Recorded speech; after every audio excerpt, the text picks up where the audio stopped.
Dia akan bunyi seumpama I tadi panjang 2 harakat. Bunyinya contoh bunyi macam mana? Iyyaka na'budu wa iya tak naik. Kemudian masuk pada huruf ya tuan-puan. Kena angkat nada suara sedikit. Angkat sikit nada suara, jangan terlalu lemah sangat. Bila kita terlalu lemah pada perkataan iyyaka dan wa iya, dia akan bunyi seumpama I tadi panjang 2 harakat. Bunyinya contoh bunyi macam mana?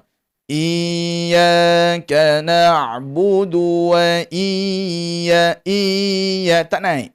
Sabdu tu tak naik, jadi bunyi I macam hamzah tu panjang 2 harakat. Sepatutnya hamzah tu tidak panjang 2 harakat, dia sabdu, tapi disebabkan sabdu kita tadi terlalu lemah, dia jadi bunyi seumpama tu.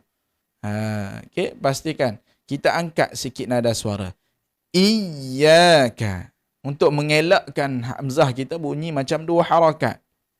Okey. Iyyaka wa iyyaka. Boleh InsyaAllah.